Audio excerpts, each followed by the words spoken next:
एक बार पुनः स्वागत है आप सभी बच्चों का हमारे इस यूट्यूब चैनल पर। आज के क्लास में हम बात करेंगे कि जो जूलॉजी का एसईसी है यानी कि स्किल इन्हांसमेंट कोर्स, जिसमें कोर्स का टाइटल है vermi culture and vermi composting. Vermi culture मतलब केंचुआ पालन या केंचुआ संवर्धन, और वर्मी कंपोस्टिंग मतलब केंचुआ संवर्धन से जो हम केंचुआ का खाद निकालते हैं उस प्रोसेस को वर्मी कंपोस्टिंग कहते हैं। आज के क्लास में हम देखेंगे कि वर्मी कल्चर कैसे किया जाता है, ये हमारा टॉपिक रहेगा। इस वर्मी कल्चर में उसका डेफिनेशन देखेंगे, उसके फीचर्स देखेंगे और selective features of earthworm for vermi culture. Vermi culture के लिए जो केचुए होंगे उनके लिए क्या स्पेशल कैरेक्टर होता है उसके बारे में भी जानेंगे। चलिए शुरू करते हैं। ये हमारा वर्मी कल्चर का प्रोसेस है। ये देख लीजिए, एक डायग्राम दिख रहा है। इस डायग्राम को हम आगे एक्सप्लेन करेंगे। ये देखिए, सबसे पहले क्या होता है, देखिए जितना भी हमारा ऑर्गेनिक मैटर होते हैं, जो साग सब्जी बनाते हैं हम लोग, उसके जितना भी कचरा होता है, डंठल वगैरह, उसके छिलके वगैरह, उन सभी को हम किसी एक कंटेनर में डाल देते हैं और इस कंटेनर से उठा करके उसको एक ऐसे कंटेनर में डालते हैं जहां पर हमको केचुए का खाद बनाना होता है। ठीक, जब इसको डाल देते हैं तो याद रहे इसमें केचुआ भी होना चाहिए, तभी जाके खाद बनेगा। फिर कुछ दिन बाद देखते हैं तो जितना हम ऑर्गेनिक मटेरियल इसमें डाले रहते हैं वो धीरे धीरे खाद के रूप में बदल जाता है। फिर इसी फर्टिलाइजर का इस्तेमाल करके, इसी खाद का इस्तेमाल करके फिर हम खेती करते हैं, फिर नए पौधे उगाते हैं।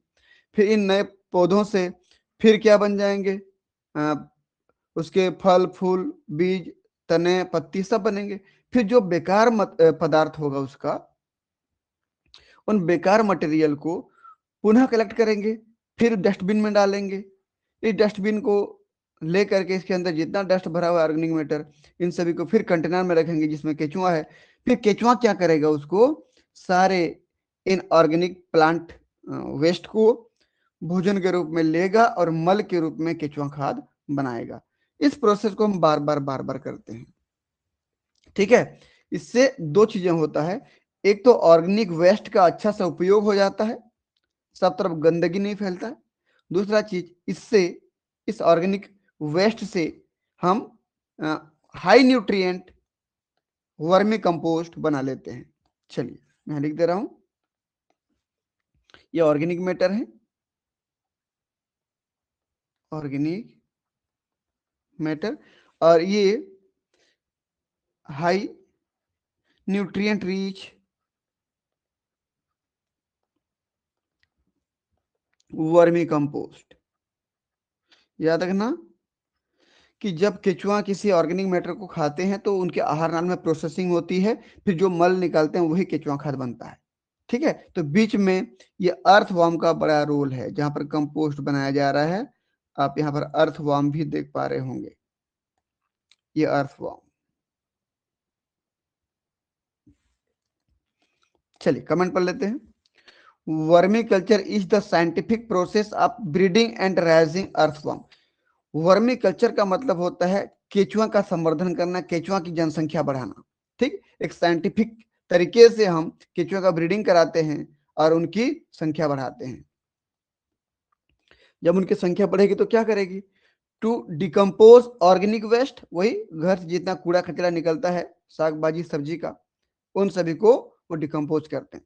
Transforming it into nutrient rich compost, उन सभी को न्यूट्रिएंट रिच कंपोस्ट यानी खाद के रूप में बदलते हैं, जिसको वर्मी कंपोस्ट या केचुआ का खाद कहते हो। एंड लिक्विड फर्टिलाइजर, हाँ यहां से वर्मी कंपोस्ट के टी भी बनते हैं, यानी कि लिक्विड वाले भी यहाँ पर खाद बनाए जाते हैं। हम उसके बारे में भी आगे बात करेंगे। ठीक है, लिक्विड फर्टिलाइजर भी बनाए जाते हैं। Thereby reducing waste and enriching soil for plant growth. भाई अब ये घर में जो वेस्ट होता, जो भी साग भाजी से निकलने वाले वेस्ट थे, छिलके वगैरह जो थे, आप इधर उधर जो फेंकते, सब तरफ गंदगी फैलता, उससे अच्छा है कि इसको डस्टबिन में स्टोर करके किसी कंटेनर पे डाल करके केचुआ खाद बनाया जाए। और सॉइल की जिससे क्या हो जाएगी जी, प्रॉपर्टी बढ़ जाएगी, जिससे प्लांट के ग्रोथ बेहतर होंगे, सारा न्यूट्रिएंट मिलेगा उनको। इन अ सस्टेनेबल, अगर इस प्रकार से किसी खेत में इस प्रकार के खाद का इस्तेमाल किया जाता है तो उस खाद की उस खेत की उर्वरक क्षमता कंटिन्यूअसली बनी रहती है। यदि आप synthetic fertiliser ammonia, urea, DAP, potash का इस्तेमाल करते हैं ना, तो उस जगह जमीन की केंचुए मर जाते हैं और वहां की प्रोडक्टिविटी या उर्वरक क्षमता खत्म हो जाती है। ठीक है। कंट्रोल्ड मैनर, कंट्रोल्ड मैनर मतलब कि जिस जमीन में जितना केंचुआ खाद की जरूरत है उतना ही देना चाहिए, उससे ज्यादा नहीं देना चाहिए। It is essentially using earthworm as tiny recycler. अगर हम इस प्रोसेस को करना चाहते हैं कि घर के साग भाजी सब्जी से वेस्ट मटेरियल से केचुआ खाद बनाना चाहते हैं तो हमको किसकी जरूरत पड़ेगी? अर्थवर्म की जरूरत पड़ेगी, केचुए की जरूरत पड़ेगी। To create high quality organic soil amendment. ठीक, अमेंडमेंट कहने का मतलब क्या है कि केचुआ का इस्तेमाल करके हम जो मिट्टी की क्वालिटी है, उपजाऊ क्षमता है, उसको हम बढ़ा सकते हैं। Often using species like red wiggler, एक बहुत ही जबरदस्त स्पीसीज है हमारे पास, रेड विगलर की स्पीसीज केचुए की, इसको हम इस्तेमाल करते हैं इस वर्मी कल्चर के प्रोसेस के लिए, खासकर इसी को इस्तेमाल किया जाता है। ठीक, चलिए अब वर्मी कल्चर प्रोसेस को समझने के लिए पहले आप ये देख लीजिए एक डायग्राम। हमारे पास ऐसे कंटेनर हैं कि जो बेड सिस्टम में रखे हुए हैं, एक कंटेनर ये यहाँ पर, दूसरा यहाँ पर, तीसरा यहाँ पर, चौथा यहाँ पर, देख पा रहे हैं आप कैसे लेयर बाय लेयर रखा गया है। होता क्या है देखिए, हम सबसे पहले क्या करते हैं, सबसे ऊपर में कूड़ा कचरा डालते हैं, उसमें केचुआ डाल देते हैं, तो केचुआ उसको डिकम्पोज करके धीरे धीरे धीरे धीरे, ये देखो आधा डिकम्पोज हो चुका है, ये पूरा खाद बन चुका है। पूरा खाद बनने के बाद वहां से अगर लिक्विड बनता है तो सारे लिक्विड रिसते हुए नीचे इकट्ठा हो जाते हैं, और इस टोटी के माध्यम से उस लिक्विड खाद को हम निकाल सकते हैं, जिसको टी कहते हैं, वर्मी टी कहते हैं इसको हम। ठीक है, तो टैप फॉर टी मतलब यहां से इस नली को खोलेंगे तो यहां से ये वर्मी टी यहां से रिलीज होगा, ये भी एक प्रकार का खाद है। और यहाँ पर जो कंपोस्ट है, खाद है, ये यहाँ मौजूद रहेंगे। नीचे वाला लिक्विड वाला है और ऊपर वाला सेमी सॉलिड ये खाद है। ठीक है, चलिए कुछ नाम देख लेते हैं। सबसे ऊपर में देखिए कवर है, उसके बाद वार्म ब्लैंकेट है, वह कपड़ा है एक प्रकार का जहां पर केचुआ को ढका जाता है। उसके नीचे कचड़े उचड़े जो हमारे घर से निकलते हैं उसको फेंका जाता है। साइड में रास्ता होता है एयर जाने का, नहीं तो सारे केचुए मर जाएंगे, एयर वेंट पाई जाती है।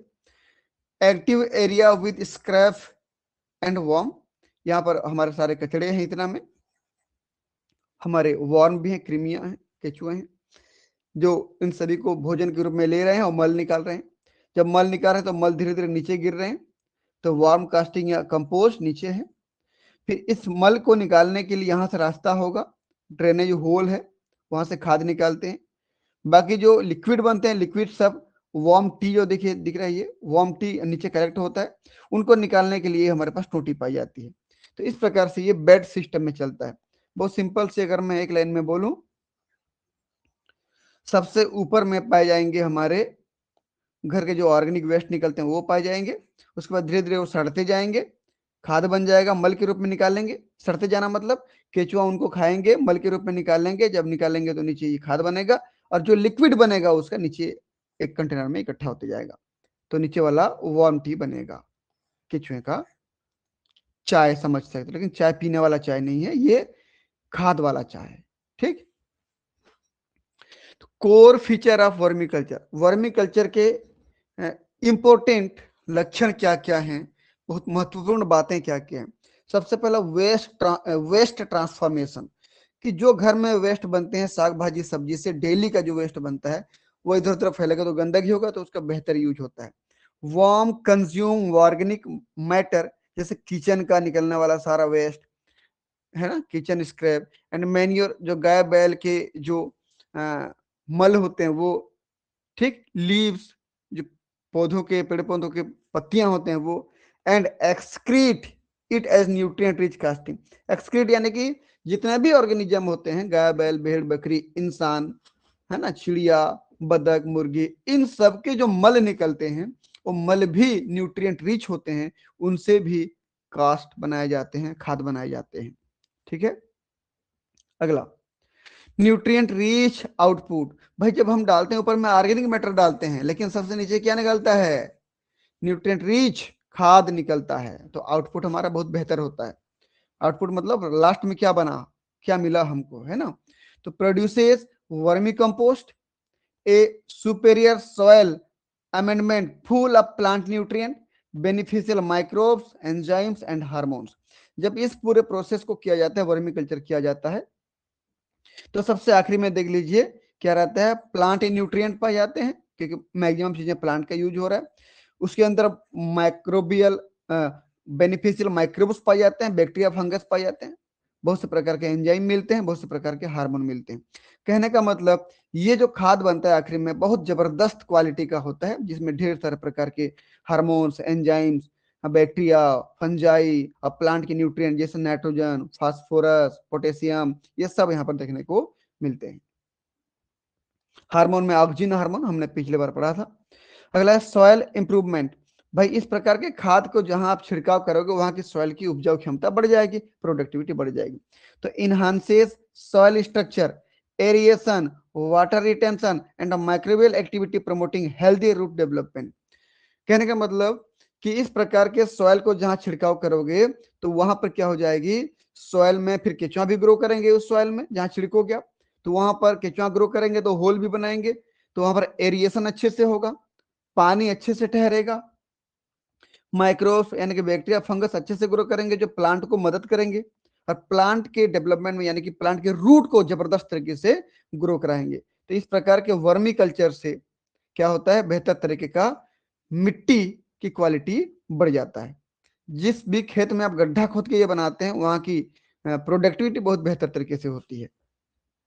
इस प्रकार के वर्मी कल्चर का यूज करके, इस प्रकार के वर्म का यूज करके, इस प्रकार के कंपोस्ट का यूज करके हम मिट्टी की क्वालिटी को बढ़ा सकते हैं। अगला हमारे पास है वेस्ट मैनेजमेंट। अभी बोला हूं घर के जितने भी वेस्ट होते हैं सब इन गड्ढों में डाल दो, कंटेनर में डाल दो, खाद बन जाएंगे।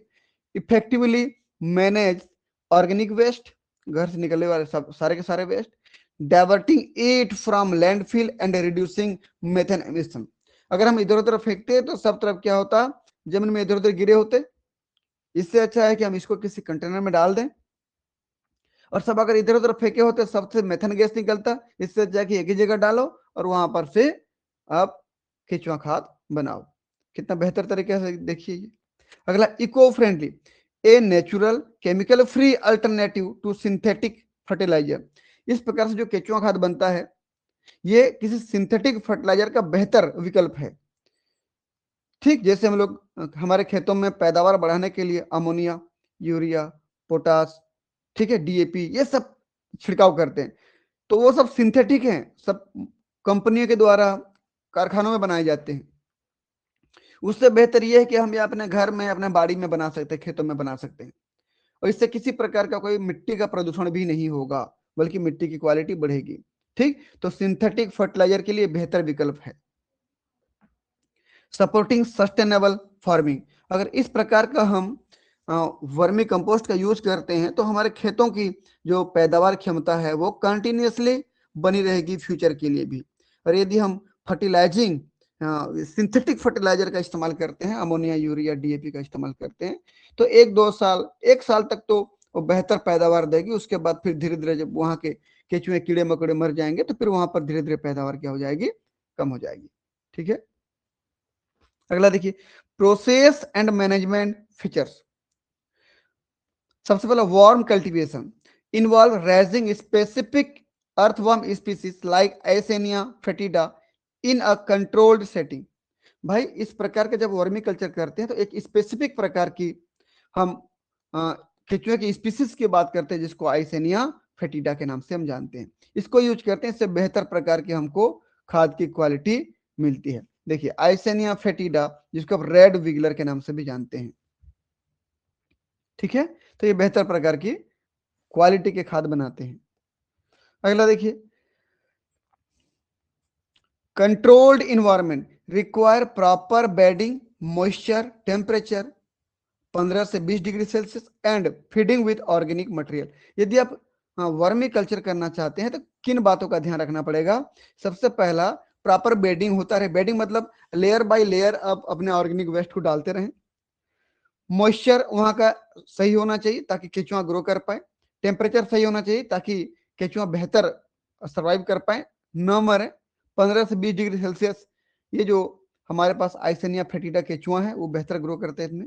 And feeding with organic material, और जहां पे आप लेयर बाय लेयर बेड के रूप में यहाँ पर आप घर के जो वेस्ट डाल रहे हो वो ऑर्गेनिक मैटर हो, पेड़ पौधे के पार्ट हो, जैसे गोभी का छिलका हो गया, भिंडी का डंठल हो गया, घर में जितना भी किचन से निकलते हैं ऑर्गेनिक वेस्ट वो सब हो तो बेहतर तरीके से आप खाद बना पाएंगे।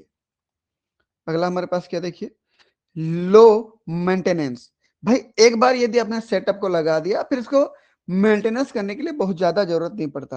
हाँ, शुरू में थोड़ा लगेगा आपको, केचुआ को आपको मार्केट से लाना पड़ेगा, केचुआ को डालना पड़ेगा। उसके बाद एक सेटअप बना दिए, उसके बाद फिर बार बार केचुआ लाने की जरूरत नहीं है। वही केचुआ बार बार क्या हो जाएंगे, रिप्रोडक्शन करेंगे, उनकी संख्या बढ़ेगी। ठीक है, once established the system is relatively passive as worm do the primary work.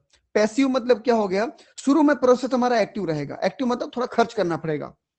एक बार खर्च कर लिए, सिस्टम को लगा दिए, सिस्टम फिट हो गया, सब भर गया, तो इसके बाद अब हमको कुछ खर्च की जरूरत नहीं है।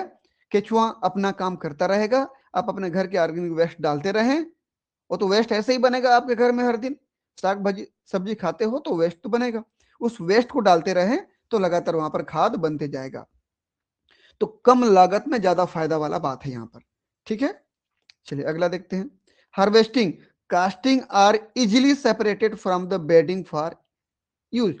आप जहां भी गड्ढा खोद के रखे हैं या कंटेनर लगाए हुए हैं, वहां से हमको यदि वर्मी कास्ट निकालना है तो याद रहे सबसे नीचे, सबसे नीचे, सबसे नीचे तो आपको लिक्विड मिलेंगे। ठीक है, ये भी बहुत बेहतर होते हैं प्लांट के ग्रोथ के लिए, जिसको वर्मी टी कहते हो आप। जस्ट उसके ऊपर में क्या मिलेगा, वर्मी कंपोस्ट। तो कहने का मतलब जब इनको अलग करना होता है तो हमको बहुत मेहनत करना नहीं पड़ता, हमको निचले लेयर को निकालना है जो कि एक प्रकार का कंप्लीटली वर्मी कंपोस्ट होता है। ठीक है, तो हमारे जहां पर गड्ढे खोदे गए हैं, हमारे चाहे जमीन में खोदे गए हैं या कोई कंटेनर लगाए गए हैं, तो वहां पर सबसे निचले स्तर में आपको टी, और जस्ट उसके ऊपरी स्तर में आपको वर्मी कंपोस्ट सेमी सॉलिड वाला मिल जाएगा। ठीक, आगे बढ़ते हैं। देखिए, benefit and application, boost plant growth. भाई इतना जबरदस्त तरीके से हमारे केचुआ का खाद बना हुआ है, सब प्रकार के न्यूट्रिएंट हैं, प्लांट रेगुलेटर्स हैं, हार्मोन्स हैं, एंजाइम्स हैं, माइक्रोब्स हैं, ये सब पाए जाते हैं उसमें, तो प्लांट की ग्रोथ को बहुत बेहतर करते हैं। इंक्रीज क्रॉप यील्ड, हमारी प्रोडक्टिविटी बढ़ाते हैं। न्यूट्रिएंट अपटेक, न्यूट्रिएंट को एब्जॉर्ब करने की क्षमता बढ़ा देते हैं, जैसे नाइट्रोजन, फास्फोरस, पोटेशियम। फिर रूट लेंथ बढ़ाते हैं, रूट को बढ़ाते हैं। And overall plant health. कुल मिला के कहूं तो यदि केचुआ खाद का इस्तेमाल करेंगे तो आपके पास जो पौधे लगाएंगे उसकी पैदावार बढ़ेगी, है ना, रूट की लंबाई चौड़ाई बढ़ेगी, रूट में एब्जॉर्प्शन क्षमता बढ़ेगी, ओवरऑल प्लांट ग्रोथ बहुत ही बेहतर होगा। यहाँ भी होता है कि ये डिजीज सप्रेशन का भी काम करते हैं। देखिए अगला पॉइंट हमारा वही है, disease suppression. Beneficial microbes in vermi compost can help fight plant disease. ठीक, ये जो हम खाद डालते हैं उस खाद में जो माइक्रोब्स होते हैं इस प्लांट को होने वाले डिजीज से मदद करते हैं, प्लांट को डिजीज से लड़ने में मदद करते हैं, प्लांट को किसी प्रकार का पैथोजन या पैरासाइट इफेक्ट न पहुंचाए उससे लड़ने में मदद करते हैं। कौन मदद करते हैं, जो हम केचुआ खाद डालते हैं उसमें जो माइक्रोब्स पाए जाते हैं, बैक्टीरिया या फंगस पाए जाते हैं, वो प्लांट को बेहतर बनाते हैं ताकि ये डिजीज से लड़ पाए। अगला cost effective, reduces cost for fertiliser and waste disposal. भाई यदि हम वेस्ट को डिस्पोज करते, घर के जितने भी कचरे निकलते हैं उसको कहीं पर फेंकना है तो उसको हमको अलग से फिर जुगाड़ करना पड़ता। ठीक, एक तो ये काम हो गया, और दूसरा काम ये कि हमको खेतों में पैदावार बढ़ाने के लिए सिंथेटिक फर्टिलाइजर खरीदना पड़ता।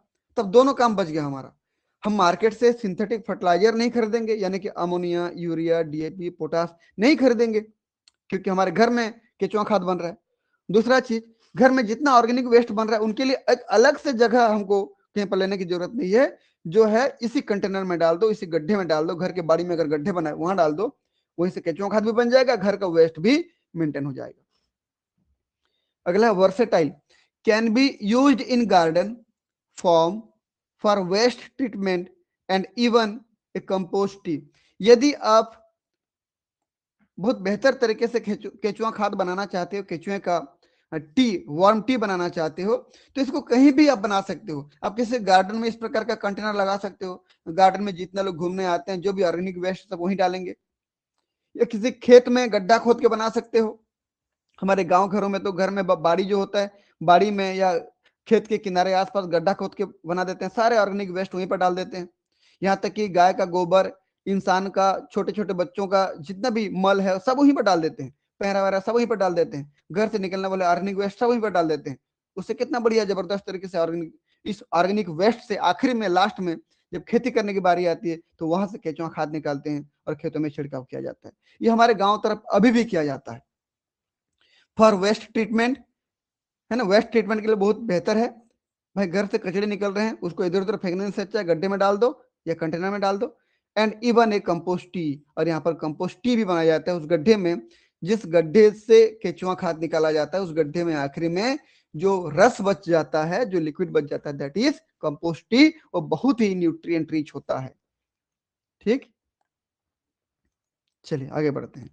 कुल मिला के ओवरऑल प्लांट ग्रोथ में और डेवलपमेंट में ये हमारा vermi compost and vermi T बहुत ही बेहतर रोल प्ले करता है। तो वर्मी कल्चर की ये सब एप्लीकेशन है और बेनिफिट्स हैं। अगला, की कैरेक्टरिस्टिक्स फॉर सुइटेबल वर्म, हमको किस प्रकार के वर्म का इस्तेमाल करना चाहिए, वर्म की कैरेक्टर क्या होनी चाहिए, वर्मी कल्चर करना चाहते हो तो वहां जो केचुआ होंगे, केचुआ का कैरेक्टर क्या होना चाहिए, देखते हैं। एक मिनट पहले इसको सेव कर लेते हैं हम लोग।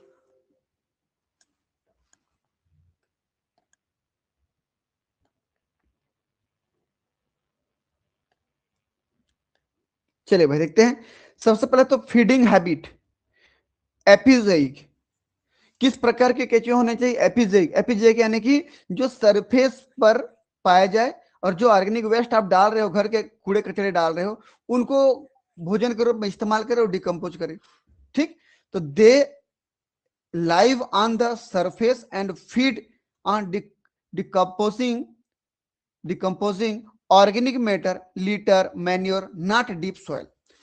ठीक, कहने का मतलब वह केचुआ मिट्टी के नीचे नहीं रहना चाहिए, मिट्टी के नीचे रहेगा तो ऊपरी सरफेस वाले जितना भी कूड़े कचड़े ऑर्गेनिक वेस्ट है कैसे खाएगा, कैसे डिकम्पोज करेगा। इसलिए केचुआ का फीडिंग हैबिट क्या होना चाहिए कि वो एपिजाइक हो, वो सरफेस पर रहता हो, फीडिंग हैबिट।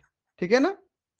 दूसरा, अगला देखते हैं, high reproduction rate, quickly multiply to process larger amount of waste, कि जो अर्थवर्म का यूज आप कर रहे हो उनकी संख्या जल्दी जल्दी बढ़े, जल्दी अपनी संख्या बढ़ाएं, ताकि वो बहुत ज्यादा से ज्यादा डिकम्पोज करें और ज्यादा से ज्यादा वर्मी कंपोस्ट बनाए, वर्मी टी बनाए। ठीक, अगला, फास्ट कंजम्पशन एंड डाइजेशन, ये जिस भी ऑर्गेनिक मैटर को, जिस कूड़े कचरे को खाते हो उनको जल्दी से डाइजेस्ट करके जल्दी मल के रूप में बाहर निकालें, ताकि ज्यादा से ज्यादा खाद बनाया जा सके। Rapidly break down and convert waste into nutrient rich vermicompost या कंपोस्ट। ठीक है ना, जल्दी खा करके, जल्दी डाइजेस्ट करके, पचा करके मल के रूप में उसको, जो बचे हुए उनको बाहर निकाले, ताकि ज्यादा से ज्यादा केचुआ खाद बन पाए। टॉलरेंस एंड हार्डीनेस, इनके पास कुछ सहन शक्ति होना चाहिए, जैसे can withstand variation in temperature, जैसे आइसेनिया फेटिडा एंड हैंडलिंग, मतलब जिस अर्थवर्म का यूज कर रहे हो वो टेम्परेचर की कम ज्यादा की वेरिएशन को सहन कर पाए। ऐसा ना हो कि टेम्परेचर बहुत कम हो गया तो मर गया, बहुत ज्यादा हो गया तो मर गया। आप यहाँ पर देख सकते हैं, देखिए जैसे यहाँ पर आइसेनिया फेटिडा की बात कर रहा हूँ, 15 से 25 डिग्री सेल्सियस को इजिली वो सहन कर लेता है, लेकिन 15 से कम होगा तो वो ऐसे डायरेक्ट मरेगा नहीं, वो भी सहन कर लेगा। 20 से ज्यादा होगा, 25-30 तक गया तो भी सहन कर लेगा। कहने का मतलब उनमें टेम्परेचर के वेरिएशन को, अप डाउन को सहने की क्षमता होनी चाहिए, ताकि हम बेहतर तरीके से केचुआ खाद का उत्पादन कर पाए। तो केवल टेम्परेचर ही नहीं ना, मॉइस्चर को भी सहन कर पाए, ठीक है, चलिए अगला, surface activity, they stay near the top of the compost pile making them efficient. कहने का मतलब जिस केचुआ को आप डाल रहे हो वो सरफेस पे रहे और जबरदस्त तरीके से अपना काम करे, अपना काम करे यानी कि भोजन ले, ऑर्गेनिक वेस्ट को और मल निकाले।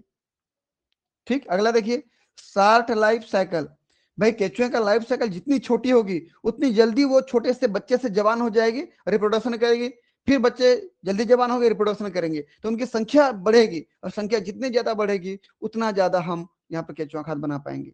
Mature quickly and reproduce frequently, जल्दी मैच्योर हो जाए और प्रजनन करके उनकी संख्या बढ़ाएं ताकि हम केचुआ खाद ज्यादा से ज्यादा प्राप्त कर पाए, क्योंकि जितनी ज्यादा होंगे उतना ज्यादा ये भोजन करेंगे ऑर्गेनिक वेस्ट को और उतना ज्यादा मल निकालेंगे, उतना ज्यादा केचुआ खाद बनेगा। कॉमनली यूज्ड स्पीसीज, हम जो यूज करते हैं स्पीसीज क्या क्या है, आइसेनिया फेटिडा जिसको रेड विगलर के नाम से जानते हैं, excellent temperature tolerance and widely used, ये तापमान को बहुत बेहतर तरीके से सह सकते हैं और इसका इस्तेमाल सबसे ज्यादा किया जाता है वर्मी कल्चर में। अगला हमारे पास है एंड्रिलस यूजेनियाई, एक मिनट ना, बस हम इसको थोड़ा हाईलाइट कर देते हैं। यूड्रिलस यूजेनियाई अफ्रीकन नाइट क्रॉलर, इसका यूज भी करते हैं हम वर्मी कल्चर में, known for high output and rapid growth, ये भी ग्रोथ की जो इनकी मल्टीप्लिकेशन की स्पीड ये भी ज्यादा है और आउटपुट ज्यादा देता है, ज्यादा से ज्यादा मल निकालते हैं, ज्यादा खाते हैं, जल्दी मल निकालते हैं, तो क्या होगा, हमारा केचुआ खाद ज्यादा बनेगा। अगला हमारे पास है पेरियोनिक्स एक्साकेवेटस, इंडियन ब्लू वॉर्म। ठीक, इंडियन ब्लू वॉर्म ये भी वर्मी कल्चर में इस्तेमाल किए जाते हैं, fast reproduction and good for warm climate, ये भी इनके भी मल्टीप्लीकेशन या रिप्रोडक्शन की स्पीड बहुत तेज है और साथ ही साथ ये बहुत गर्मी वाले टेम्परेचर को भी सहन कर सकता है, तो वार्म क्लाइमेट के लिए बहुत ही अच्छा होता है ये। तो देखिए हमारे पास ये पहला आइसेनिया फेटिडा ये हो गया, अगला यूड्रिलस यूजिनियाई ये हो गया, अगला पेरियोनिक्स एक्साकेवेटस ये हो गया, और अगला एक नोट है आपके लिए, देखिए इसको याद रखना है, what to avoid, vermiculture करना है तो किन चीजों का ध्यान नहीं देना पड़ेगा हमको, तो हमारे पास सबसे पहला क्या है, डीप वोरोइंग वॉर्म यानी कि एंडोजोइक अर्थवॉर्म, क्योंकि जो मिट्टी के अंदर रहेंगे वैसे केचुआ का आपने इस्तेमाल कर दिया, सोचिए आप ऐसे केचुआ का इस्तेमाल कर रहे हो जो केवल नीचे रहता हो, तो ऊपर जितना भी अगर आप ऑर्गेनिक वेस्ट डाल रहे हो तो उसको डिकम्पोज कौन करेगा, कौन खाएगा उसको फिर, इसीलिए एंडोजोइक अर्थवॉर्म का इस्तेमाल हमको बिल्कुल भी नहीं करना चाहिए। ठीक, such as common night crawlers जैसे Lumbricus terrestris which do not thrive on surface waste, कि ये जो लुम्ब्रिकस टेरेस्ट्रिस है ये कभी भी सरफेस पे नहीं आता, मिट्टी के गहराई में नीचे रहता है, इसलिए इसका इस्तेमाल हम वर्मी कल्चर के लिए नहीं करते, क्योंकि ये सरफेस के ऑर्गेनिक वेस्ट को नहीं खाएगा तो फिर केचुआ खाद बनेगा कैसे। तो हम इन तीन में से किसी को यूज कर सकते हैं, और इन तीन में से सबसे बेहतर जो यूज किया जाता है कौन सा है, रेड विगलर अर्थवॉर्म, जिसका साइंटिफिक नेम है आइसेनिया फेटिडा। ठीक है बच्चों, तो ये था हमारा आज का क्लास कि किस प्रकार से हम वर्मी कल्चर करते हैं। फिर एक बार रिपीट कर दे रहा हूं, सबसे ऊपर में हम ऑर्गेनिक वेस्ट डालेंगे, घर से जो कूड़े कचरे निकलते सब डालेंगे उसको, फिर वहां पर जो केचुआ रहेंगे आइसेनिया फेटिडा उसको खाएंगे और डाइजेशन करेंगे, और मल के रूप में जब वो एक्सक्रीट करेंगे तो फिर धीरे धीरे धीरे धीरे देखिए ये डिकम्पोज होकर के जब निकलेगा तो ये उसका केचुआ खाद रहेगा, फिर वहां से जो रिश्ते हुए लिक्विड निकलेंगे है ना, वो सबसे नीचे कंटेनर में यूज होंगे जिसको वर्मी का टी कहेंगे, और ये दोनों ही बहुत ही बेहतर है प्लांट के ग्रोथ और डेवलपमेंट के लिए। तो हमारे पास एक अच्छा अल्टरनेटिव है, हम अपने घरों में, अपने बाड़ी में, अपने खेतों में, गार्डन में कहीं पर भी इस प्रकार का कंटेनर लगा सकते हैं या गड्ढा खोद कर भी कर सकते हैं। अभी भी हमारे गांव तरफ, हमारे गांव में, आसपास के गांव में, सब तरफ गांव घरों में गड्ढा खोद करके वर्मी कंपोस्ट बनाए जाते हैं। ठीक है, अब तो छत्तीसगढ़ सरकार ने भी इसके लिए एक क्या बोलना चाहिए, मिशन चलाया था कि हर गांव में केचुआ पालन किया जाएगा, ताकि वर्मी कंपोस्ट ज्यादा से ज्यादा बनाया जाए। जहाँ गोठान होता है, जहाँ गाय बैल भेड़ बकरियों को रखा जाता है, वहीं पर ये काम किया जाता था। आपका पता नहीं होता है कि नहीं होता है, लेकिन पहले करते थे। ठीक है बच्चों, तो हमारा क्लास कैसे लगा आप कमेंट बॉक्स पे जरूर बताएं। हमारे यूट्यूब चैनल पर नए हैं तो चैनल को सब्सक्राइब करें ताकि इस प्रकार का वीडियो का लाभ मिलता रहे। अपने दोस्तों के बीच में वीडियो को शेयर करें ताकि उनको भी इस प्रकार के वीडियो का लाभ मिलता रहे। मिलते हैं नेक्स्ट क्लास में, तब तक के लिए बहुत बहुत धन्यवाद। Thank you.